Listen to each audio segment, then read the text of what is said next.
हम एक कलाकार हैं, कोशिश होती है कि हम अपना काम अच्छी तरह से करें और पब्लिक को पसंद आए। किसी भी धार्मिक ग्रंथ से छेड़छाड़ नहीं करनी चाहिए, क्योंकि सबको पता है हम रामायण में कोई गलत नहीं दिखा सकते हैं, गलत शब्दों का प्रयोग भी नहीं कर सकते, क्योंकि हर की आस्था की कड़ी है। तो एक शक्ति है जो हम कलाकारों के अंदर आती है।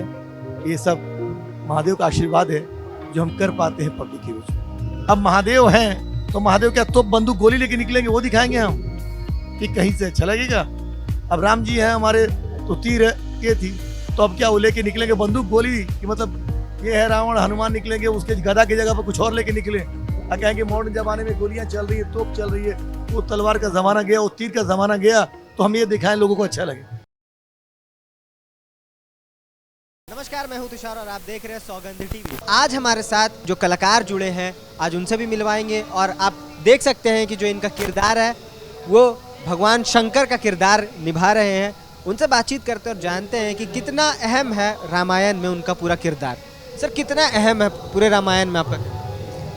देखिए, ये रामायण आप जो देखते हैं, माँ पार्वती जो रहती हैं उमा, वो कहानी सुनती हैं क्योंकि उनकी जिज्ञासा है कि रामायण जो है ये कहानी उन्हें विस्तार पूर्वक महादेव बताए। क्योंकि महादेव जो है राम का स्मरण करते हैं, उन्हीं का ध्यान करते हैं और राम शिव का ध्यान करते हैं। तो एक अद्भुत चीज़ है क्योंकि नारायण के ध्यान में हमेशा लीन रहते हैं महादेव। तो वही विस्तार पूर्वक कहानी माँ पार्वती को सुनाते हैं और जो क्या होने वाला है, आगे क्या हो रहा है और क्या होगा, ये सारी चीज़ें बताते हैं जो वाल्मीकि रामायण में लिखी गई है। जैसा हम देखते आए हैं कि जो रामायण है बहुत अहम है समाज के लिए भी, हिंदू धर्म के लिए भी। तो जब इस तरीके का जब कैरेक्टर आप प्ले करते हैं तो कुछ डर होता है कि अगर थोड़ा ऊंची नीच हो जाए तो लोग, क्योंकि बहुत सेंसिटिव है इस पूरे मामले में, तो उसके लिए कैसे प्रिपेयर करते हैं खुद?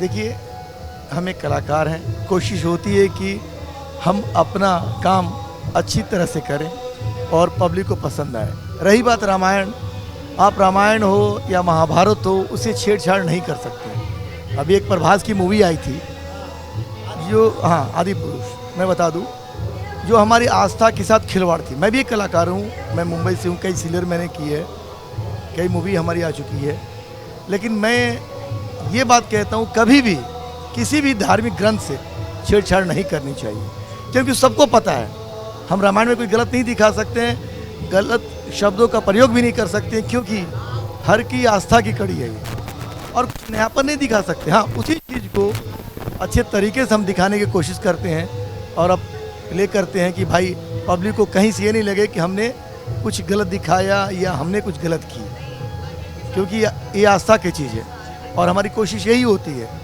और फिर एक चीज़ें हैं कि जो हम करते हैं मतलब अद्भुत होता है, पता नहीं कैसे हो जाती है। तो एक शक्ति है जो हम कलाकारों के अंदर आती है। ये सब महादेव का आशीर्वाद है जो हम कर पाते हैं पब्लिक के बीच में। सर, ऐसा कहा जाता है कि जितने भी, चाहे रामायण हो, महाभारत हो, इन सब के किरदारों के हिसाब से अलग अलग रचनाएं हैं। किसी में रावण के हिसाब से, उनके पर्सपेक्टिव से रामायण लिखी गई है, कहीं पे तो कहीं विभीषण के हिसाब से भी लिखी गई है। तो बहुत सारी रचनाएं रामायण की भी।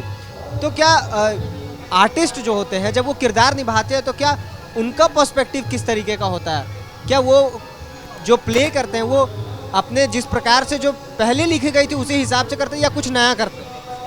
नहीं, इसमें हम नया पुराना कुछ भी नहीं करते हैं। जो हमारे ग्रंथ में है उसको स्क्रिप्ट के द्वारा राइटर तैयार करते हैं, तो इसमें बस इतना ही करते हैं। उस चीज़ों को सरलता पूर्वक हम दिखाते हैं ताकि आम जन तक पहुँचे और उसको लोग देखें और उनके भी लगे कि नहीं ये सही चीज़ है। इसमें ज़्यादा छेड़छाड़ कर ही नहीं सकते, तो ये राइटर पर डिपेंड करता है। और जब भी कुछ कहानी लिखी जाती है या हमारी फिल्म सीरियल में बनाई जाती है तो ये एक भाषा से नहीं, कई भाषा के ग्रंथ हैं, सबसे निकालने के बाद, सबकी चीज़ें जानने के बाद इस चीज़ को हम लोग उस रूप में लाते हैं जो पब्लिक देखती है।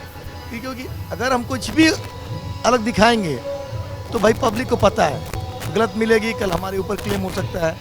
और जैसे अब तो सामने इसका ये चीज़ देख ही रहे हैं कि आदि पुरुष आई मतलब इतने बजट पे इतने खर्चा करने के बाद लोगों ने बनाई, लेकिन हर लोग को ठेस पहुंचा कि हमारे, हाँ जी, आहत हुई, हम भी आहत हुए, हम लोग भी बोले कि इतने अच्छे एक्टर, इतने अच्छे राइटर होके मतलब क्या दिमाग में सोच आई, उन्होंने क्या किया, ये तो नहीं कह सकते हैं कि हम भी एक कलाकार हैं। लेकिन ये गलत था और गलत हुआ है, और हम भी, मैं भी एक कलाकार हूँ। जहाँ तक मैंने ग्रंथ पढ़ी है, जहाँ तक मुझे जानकारी है अपने हिसाब से, मैं भी नहीं चाहता हूँ कि उससे छेड़छाड़ हो। जहाँ कुछ गलत होती है, त्रुटि होती है। कहा जाता है कि आदि पुरुष जो है, उनके जो राइटर है, उन्होंने कहा था कि आज के मॉडर्न युग में हमने कोशिश की कि जो नौजवान है वो जुड़े, इसलिए हमने ऐसी भाषा का प्रयोग किया था। नहीं नहीं नहीं, ये इस चीज़ को आप कैसे देखते हैं? नहीं, आज भी मैं बोलता हूँ कि ऐसे नौजवान मैं भी मिलता हूँ, बहुत सारे बच्चे हैं जिनसे बात होती है, वो कदापि इस चीज़ को पसंद नहीं करते हैं। हमारी सोच, हम सोच लेने से नहीं होता है ना कि मैं सोच लिया कि वो ऐसा हो सकते हैं, वो ऐसा हो सकते हैं। मैं जिस स्टाइल से जी रहा हूँ, पूरी जनता, पूरी युवा पीढ़ी जिए, ऐसा होता ही नहीं है। नए युवा ने उसको किया है, बहिष्कार किया है।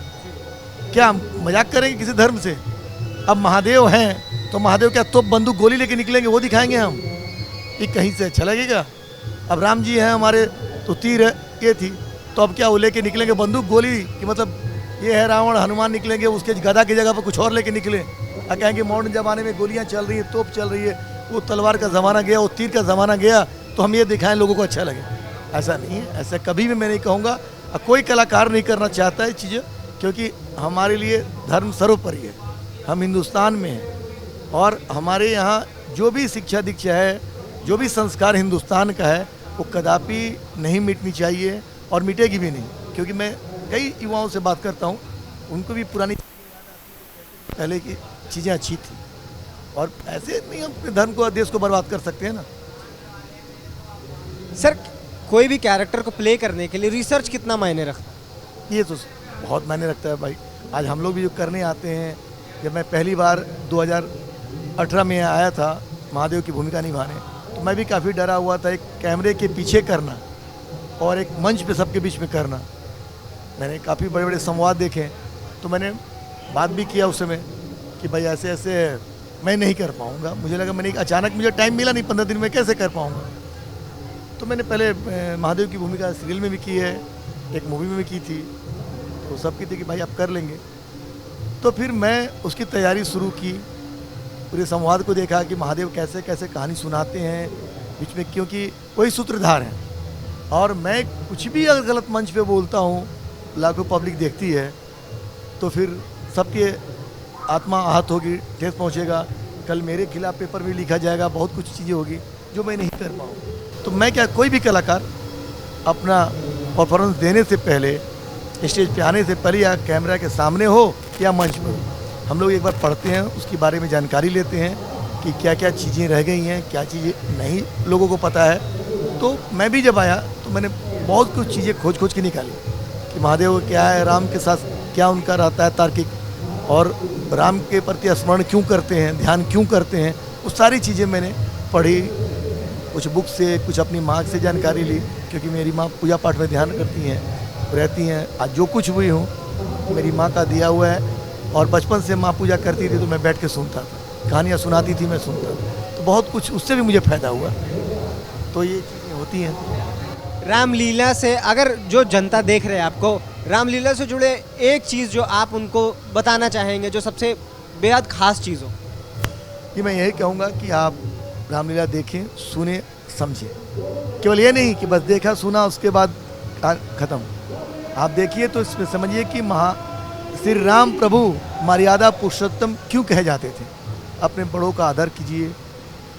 अपना भारत, आर्यावर्त, इसके संस्कार को समझिए कि यहाँ बड़ों की इज्जत की जाती है, गुरु की इज्जत की जाती है। पिता लाख बुरा हो, संदेश दिया था रामचंद्र जी ने। मैं आपको एक सीन भी बता देता हूँ कि जब उनको वनवास के लिए कैकेयी माँ ने इनसे, राजा दशरथ जी से अनुरोध किया, अपने वचन पूरा करने के लिए बोली, 14 वर्ष का वनवास और देश निकाला, तो लक्ष्मण जी आवेश में आ गए, गुस्से में आ गए, कि भैया चलिए युद्ध करने। तो राम जी ने बहुत विनम्र पूर्वक पूछा, किससे?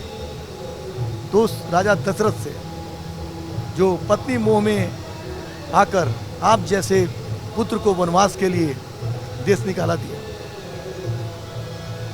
तो राम जी क्या बोलते हैं अपने छोटे भाई को कि तुम मेरे भाई नहीं हो सकते।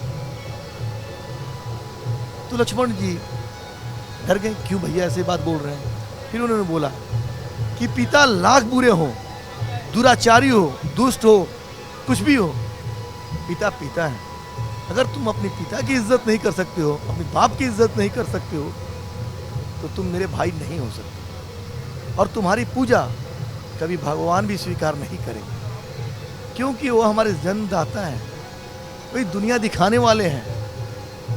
तो उनके खिलाफ ये बोल के राम को मत भटकाओ और तुम मेरे भाई नहीं हो सकते लक्ष्मण। फिर लक्ष्मण को अपनी गलती की, जो गलती उन्होंने की पिता के खिलाफ बोल के, उन्हें एहसास हुआ। फिर अपने भाई से उन्होंने माफ़ी मांगा। तो मैं कहता हूँ कि आप देखने आते हो तो इस चीज़ को देखो, सुनो और समझो कि बड़े भाई का छोटे भाई के प्यार, छोटे भाई की बड़े के प्रति इज्जत, माँ गुरु सबकी इज्जत करना, तो ये हमारे संस्कार में है, ये हमारी संस्कृति में है। तो हम लोग मंच के द्वारा इसको दिखाते हैं।